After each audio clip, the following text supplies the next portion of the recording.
Welcome to my YouTube channel. My name is Nafula. If you've not subscribed to my channel, I highly encourage you to subscribe. But if you've already subscribed to my channel, I just want to say thank you for subscribing and thank you for watching my video. So today I'm going to do a video real quick. I'm just right from work. But then, I just realized I haven't had time to record a lot of videos. But today I just wanted to come real quick to clarify about something. I know I spoke about hosting, and then I did not address the affidavit of support, and I've had a lot of questions, people emailing me, people sending me questions, people putting comments on the comment section requesting for more information about affidavit of support. And I'm just going to explain it really quick. I'm just going to take it step by step because I understand that people who are not born in the United States might not understand this aspect as well as the people who are here, but I'm just going to try to explain it in a simplest form that I can. So what is the affidavit of support and when do you need this? Like if you're a DV lottery winner, not all countries require affidavit of support, but then some countries, other than requiring you to have a host in the United States, they require you to have an affidavit of support, which is a sponsor. So let's start from the beginning. What is this document and what is it and why is it important? If you come to the United States and then you end up homeless or you end up with no food, the government works very hard, especially in the state that I am in, New York. It's called a freebie state, if you know what I mean. So in this state, they won't leave you on the streets. So they will try to provide like housing, or you can qualify for certain, programs that offer food. The bottom line is like the government doesn't want you to go hungry or homeless because you don't have money to support yourself. So why is this important? This brings us to being a public charge. So with the affidavit of support, pretty much you're proving to the US government that you're not going to be a public charge. And what is the public charge? That is what I just explained. You get here and then you're homeless and then it forces the government to take care of you. So the US don't like that. So if you're a DV lottery winner, they want you to prove before you get here that you'll be able to support yourself. But then you're in Africa. There's no way you're going to prove that unless you're super rich over there and you have money in the account and you can sponsor yourself. But then you have to understand that the cost of living in Africa and the cost of living in America is a little bit different. So you have to prove that you can support yourself in American dollars, which is not going to be cheap. So because most people cannot prove that they have enough money to support themselves here, then it brings us to the topic where you need a sponsor, which is an affidavit of support. And this affidavit of support is a person. So they have to prove that they're making money not only to support their own family, but also to support you. So first they have to prove that they can support their own family and also support you. What does that mean? It means that we have something called guidelines that we go by, which is poverty guidelines. Poverty guidelines, it has like a certain amount of income that a certain number of household has to make to actually support themselves. So they'll be like, okay, I'll pull up a chart so that you can see what I'm talking about. So maybe a family of one, you need to make like, this is just some guessing, like maybe 30,000. So a family of two, you have to make like maybe 35,000 a year. And then a family of three, you have to make like 40,000 a year. That's the poverty guidelines. So if somebody who's making 40,000 and maybe 40,000, you can only support a family of three, they cannot sponsor you because you have to make 40,000 more. You have to make more than 40,000 to actually add a fourth person in there. These are not exact figures because I don't have the numbers just on top of my head or right here with me, but I'm going to pull a chart so you can see what I'm talking about. For somebody to complete affidavit of support, they have to prove that they meet these poverty guidelines. So if they're making 100,000, maybe they can support up to 8 people or 10 people, including their family members. So if they have like a wife and they have 3 children, that's already 5 people. So they can only sponsor other 5 people. So what does this mean? For somebody to support you, they have to really go out of their way. Why? If somebody is making probably 40,000 and they can only support 2 people probably, this is not exact figure, but if they can only support 2 people and they add you as the third person, and maybe the 40,000 only supports third person or 3 people, it means like if their family member wants to come next year, they will not be able to support them because they supported you. If they're making 100,000 and maybe you can support up to 10 people, if they already supported 8 people and then a couple wins and then they decide to support these 2 people, then they've maxed out. So if they've already supported 10 people, so that their family member, if a family member of theirs wins next year, they cannot support them because they added these 2 people, and which is considered a household. As much as maybe they will not host you at their house, as much as you'll be on your own, still it shows that they have 10 people that they are supporting, regardless of whether you live with them or not. For somebody to provide an affidavit of support for you, they have to know you really well. And the fact, like, some people are coming there, like, your website, you're charging 500 for a single, 650 for a couple for affidavit of support. You have to understand, as much as this figure looks high on your end, is not really high, because a lot of people are willing to pay more to get the affidavit of support. And a lot of people are willing to charge more for the affidavit of support, because if it means like, if I support you, I cannot support any other family member if I max out of the poverty guidelines, it means like some people want to be compensated for those services. And like I said, I can't provide, like, I'm providing some affidavit of support, but a lot of the affidavit of support, I'm not providing it. So other people are providing the affidavit of support. And as much as other people are providing it, it's very competitive and very limited. You have to check, like, if somebody applies, like, for example, if you're a registered nurse in Africa, when you come here, you will get a job as a registered nurse after you pass your NCLEX. So this is somebody who, like, literally after a year, they'll be making very good income, that even if, like, they fall under the guidelines, they'll be on their own. It's not like you have to worry about them. Then if you're providing an affidavit of support for, like, a 37-year-old who lives with their parents, has never had an attempt of getting a job in Kenya, and then you're bringing them here, dude, they will not get a job here. If they were not working hard in Africa, they will not work hard here. So that kind of person has a high chance of actually depending on the government. Hope you're following me really well from the beginning. Remember when I said that if you do not, like, if you end up homeless, the government picks up the slack and pays for your house and pays for your food? So if you supported somebody who's like this 37-year-old with no motivation to work, and they come here, they start depending on the government, guess what? The government can sue or follow that somebody who promised they will support this guy and get their money back. So if I support you, you come here and you're super lazy, you're not motivated to do anything, and you decide to apply to this public assistance and you get this money, they can come after me to pay the money back. So that's why a lot of people do not want to provide affidavit of support for people who are not ambitious, because this person can really get you into trouble, because if they use the government funding, then I don't want to be paying back money that you use as a stranger and I don't know who you are.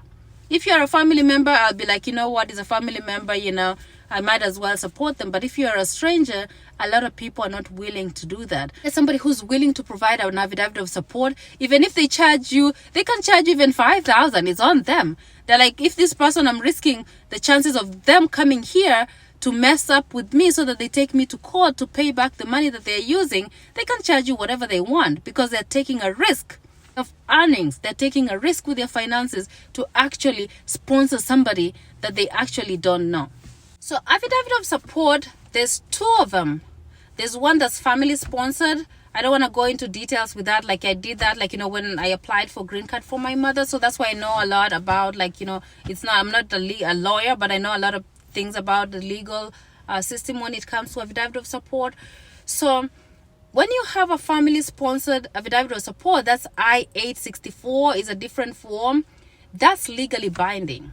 If you bring a wife, your child here, and they come here and they divorce you, you have to support them for 10 years or until they become citizens. Literally, you can bring your wife here or bring your husband. And then if they divorce you after 2 years and move out, if they use government money or whatever, Even if they don't use government money, they can take you to court and they will be deducting money from your paycheck to give this person here because it's legally binding. You said you're going to support them as a spouse or your child or your mother, like my mom. So that's legally binding. With the I-134 is different. As much as it is legal, is not as much legally binding as the other I-864. So with the I-134, you're not specific. You can just be like, I can support them with food, or I can support them. You can just put something there. But as long as you're doing that, or even if you're not doing that, a lot of states, they don't have enough funding, or maybe they have other more serious problems that they won't focus on following to enforce the I-134 to people who are breaking it. So if I support you as I-134, as much as, they can come after me, they will not be as legally binding as the person who supported offered the same affidavit of support as an I-864. I don't know if I'm confusing you guys, but you can go online and check the two forms. It's both affidavit of support. Both of them are for green card people, but they have different legal implications.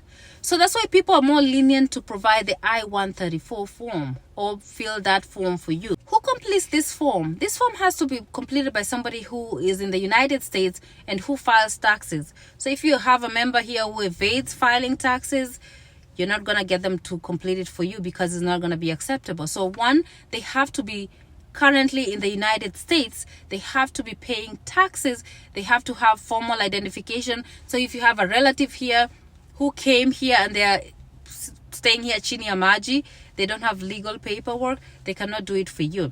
So you have to have somebody who's legally in the United States, makes a certain amount of money that can prove poverty guidelines and can provide an identity, either the US citizen or legal residence. They can provide a form of identification to the US government when they complete this form. So this form is completed online. So the person who's in the United States, if you reach out to somebody in the United States and they agree to complete the I-134, they have if they need all that information, I'm going to put a link on this video so that somebody can click on it and see what it means. They have to complete it online before you go to the interview, and they can either, sometimes not all embassies require this, but then some embassies, even if the person or the sponsor completed it, they'll need to send you tax information, and they need to send to you an identification. So you have to understand that that's also another factor. That's why people don't want to fill out those I-134 for people outside the United States. Why? Because one, tax information is very sensitive. In the US, you see the way you have a name over there. In Africa, you have a name, you have identity, you have a tax document from here has that person's legal name, has their address, has their social security number, has everything. Here people protect their identity. If you have my tax information, you can do whatever you want with them. You can apply a loan using that information. You can fake and pretend to be me. So it's very sensitive information. So I don't want to send my paperwork to somebody that I'm not sure about. And sometimes some people can complete the I-134 and they can do it under a business, and then they can send you their business information. That's still sensitive information. What I'm saying is, it doesn't matter how much somebody is charging you. To get somebody who's going to agree to sign this paperwork and send you their tax information, dude, it's not going to be easy. Because one, somebody doesn't want their information out there with a stranger. Secondly, somebody doesn't want to be tied to you. They don't know you. They don't want to be in a position where that if you use government funding, they might come after them to pay this money back. So they don't want to be liable for that. Number three, the form is long. So somebody has to sit behind their computer and enter all that information.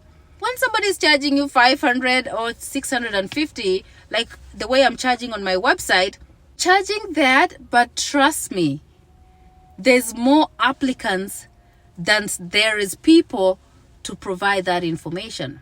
So I have people who are ready to sponsor other people. Like, there's some people who are like, I just need somebody if they want to work. And then it's not like you're going to be a nanny. You work, you live at their house, but then you help them. Maybe they're desperate. They go to work at night and then you sleep in the house with the kids. So you help them with the kids. And they're like, you know what? I'm ready to sponsor somebody who's going to help me, my kids, but I'll provide the support. But it's not many of them. Very few of them. So as much as I'm putting it on my website, I can only provide so many. The company can only provide so many of them. It's not a lot.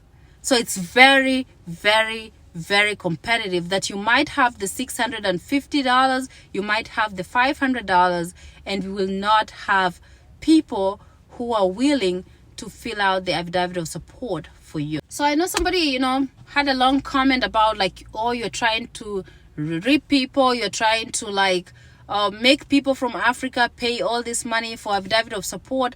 Like, literally, you do not have to use that service. Like, what I'm trying to say, like, it's upon your discretion to use it or not. Because somebody is risking, like, if they bring you here and maybe in a month you don't have food and they'll help you with the food and stuff, they're supposed to provide that food.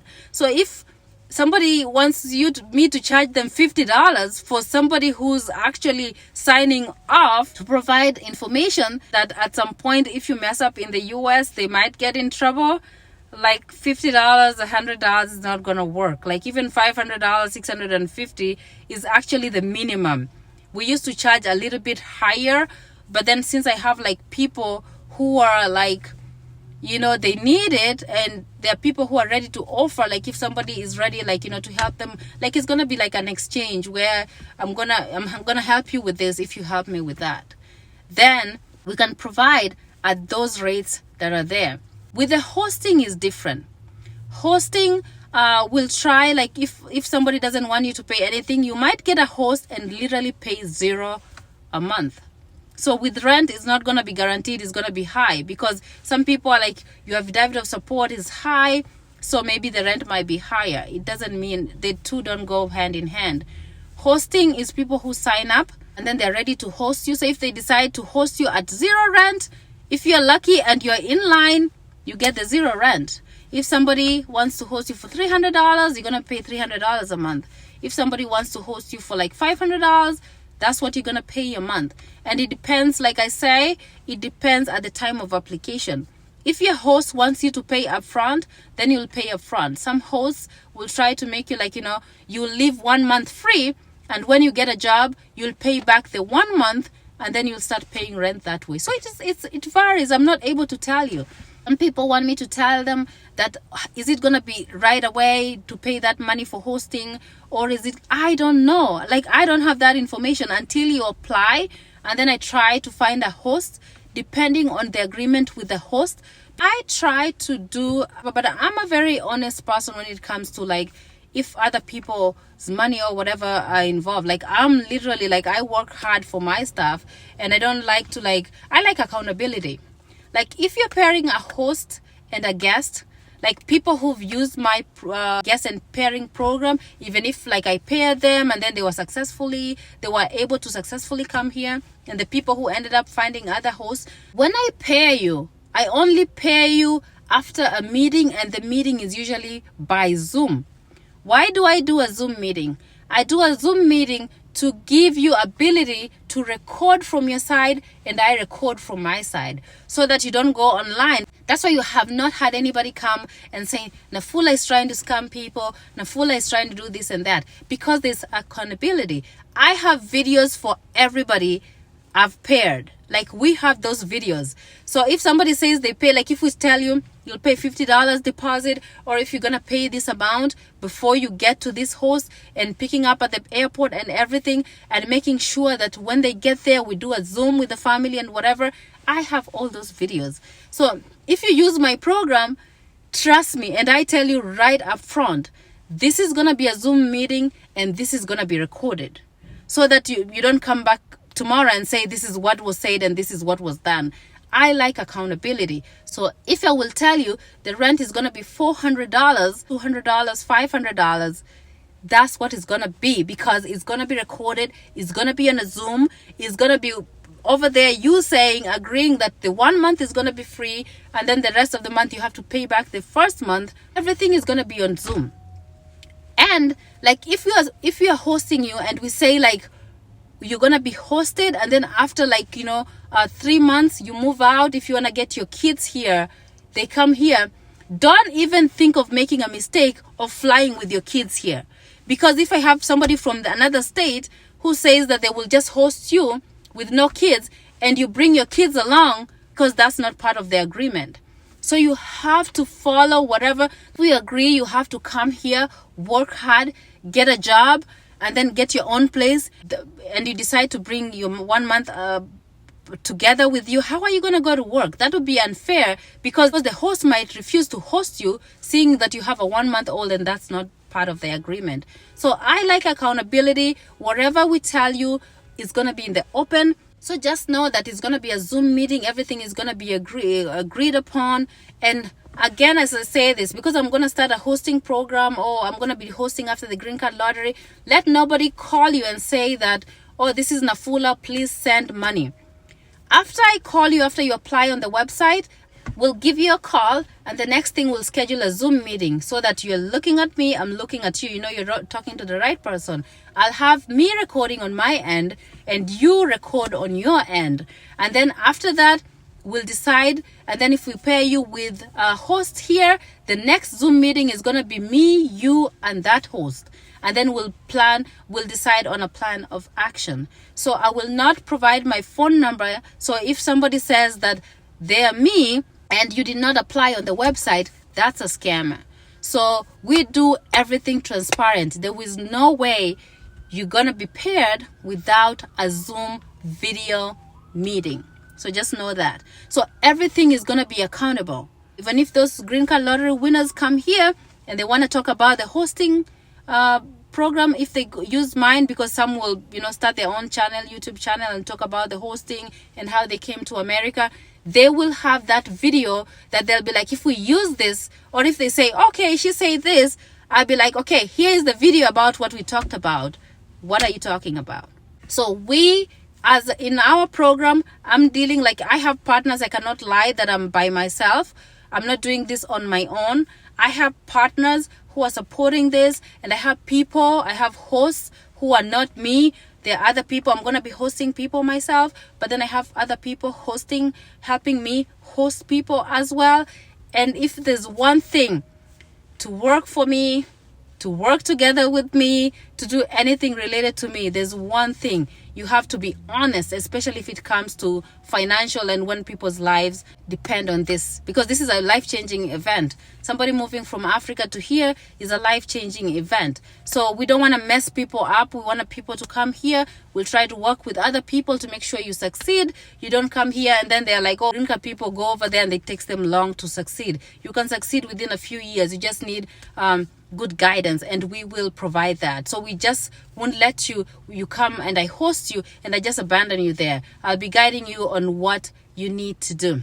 So as much as I'm offering the affidavit of support on my website, I will encourage you to find other American people who can offer the affidavit of support, because I know I'm going to have a lot of applicants and I'm not going to have enough people to provide the affidavit of support. So as much as you have Nafula Connect that can offer that service, have a plan B, just in case you apply and you're not able to actually get the service. Because like I said, it's $500 and $650 for a couple. It seems like a lot, but some people come and they're like, you know what, I'll just pay $1,000 to get on top of the line. So it's just like, we have to look and see how many people we have, but we have everybody's interest at heart. Like, we're not doing this because just doing it. We're doing it because we want to change people's life. If you have a question, you can post your comment as a comment on this video, or you can email me and I'll be able to answer your questions. Thanks for watching.